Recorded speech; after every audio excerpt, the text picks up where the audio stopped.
Operation സിന്ദൂറിന് ശേഷം പാകിസ്ഥാൻ കനത്ത shelling നടത്തിയ പൂഞ്ചിലെ ഒരു ഗ്രാമത്തിലാണ് നമ്മളിപ്പോൾ ഉള്ളത്. പൂഞ്ചിൽ ആകെ 13 നിരപരാധികൾക്കാണ് ഈ പാകിസ്ഥാൻ ഷെല്ലിങ്ങിൽ ജീവൻ നഷ്ടപ്പെട്ടത്. 40-ലധികം പേർ ഈ ചികിത്സയിൽ കഴിയുകയും ചെയ്യുന്നുണ്ട്. ഇവിടെ ഈ ഷെല്ലിംഗ് നടന്ന സ്ഥലം നമുക്ക് കാണാം. ആ കെട്ടിടത്തിൻ്റെ മുകൾ ഭാഗത്താണ് ഷെല്ല് വന്ന് പതിച്ചിരിക്കുന്നത്. നമുക്കിപ്പോൾ ഒരു കാർ കാണാം, സൈഡൊക്കെ മൊത്തം തകർന്നിരിക്കുകയാണ്. ഷെല്ലിൽ നിന്ന് വന്ന ഒരു ഷാർപ്പനലാണ് നമ്മൾ ഈ കാണുന്നത്. ഇതുപോലുള്ള നിരവധി ഷാർപ്പനലുകൾ ഈ സമീപത്തുള്ള കടകൾ, വാഹനങ്ങൾ അവിടെയൊക്കെ ഈ ചെന്ന് തറയ്ക്കുകയും അത് വലിയ ഗുരുതരമായ ഈ നാശവും മറ്റും ഉണ്ടാക്കുന്നു എന്നതാണ്. നമ്മൾ ഈ കാണുന്നത് പോലെയല്ലേ ഇതിൻ്റെ സൈഡൊക്കെ നല്ല മൂർച്ചയുള്ള സാധനമാണ്. അതായത് പെട്ടെന്ന് തന്നെ ശരീരത്തിലേക്കും അതുപോലെ തന്നെ ഒക്കെ ഈ കടന്നു കയറാൻ വേണ്ടി പറ്റും. ഇതിൻ്റെ വെയിറ്റ് അറിയണമെങ്കിൽ ഞാനിത് ഇട്ട് നോക്കാം. അപ്പോൾ ആ ഇടുമ്പോൾ തന്നെ നമുക്ക് മനസ്സിലാവും അത് ഒരു മെറ്റലിൽ ഉണ്ടാക്കിയിരിക്കുന്ന സാധനമാണ്. എന്താണ് ഈ ഷാർപ്പനലിൽ ഉള്ളത് എന്നതിനെ സംബന്ധിച്ച് അതിൻ്റെ യഥാർത്ഥ മെറ്റീരിയൽ എന്താണ് എന്ന് അറിയില്ല. ഈ കതവ് അടഞ്ഞു കിടക്കുകയായിരുന്നു. പക്ഷെ അടഞ്ഞു കിടന്ന കതവിൻ്റെ ഈ ഷാർപ്പനൽ ഉള്ളിലേക്ക് പോയത്.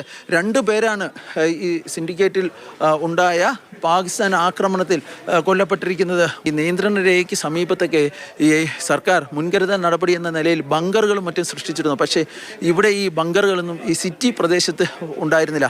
അതാണ് പാകിസ്ഥാൻ ഇത്തവണ അതിർത്തിക്ക് പകരം ഈ സിവിലിയൻ മേഖലയിൽ ഈ പ്രകോപനം സൃഷ്ടിച്ചതെന്നാണ് കരുതപ്പെടുന്നത്. कल यहाँ पे पाकिस्तान की तरफ से बहुत ज़्यादा शेलिंग हुई, जिसका बहुत बड़ा नुकसान हुआ. इधर कम से कम कोई 13 से 15 सिविलियन जो हैं वो उनकी डेथ हो गई है और कम से कम 50 से ज़्यादा जो हैं वो ज़ख्मी हैं.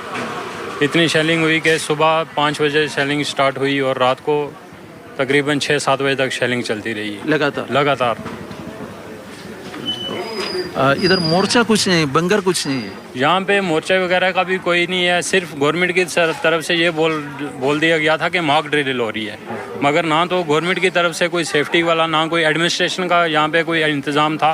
कोई किसी को खबर नहीं थी कि ये होने वाला है. रात को जब इधर से सर्जिकल स्ट्राइक हुई, बाद में उसने उधर से अटैक करके इधर तकरीबन जो सिविलियन हमारे हैं, जो बेचारे दिन भर को मतलब कोई दिहाड़ी लगा के अपना काम रोज़गार चला रहे हैं, उनका नुकसान हुआ. बाकी ഈ നാട്ടുകാർ പറയുന്നത് തികച്ചും അപ്രതീക്ഷിതമായിട്ടായിരുന്നു ഈ പാകിസ്ഥാൻ്റെ ഭാഗത്ത് നിന്ന് ഈ ആക്രമണം ഉണ്ടായത്.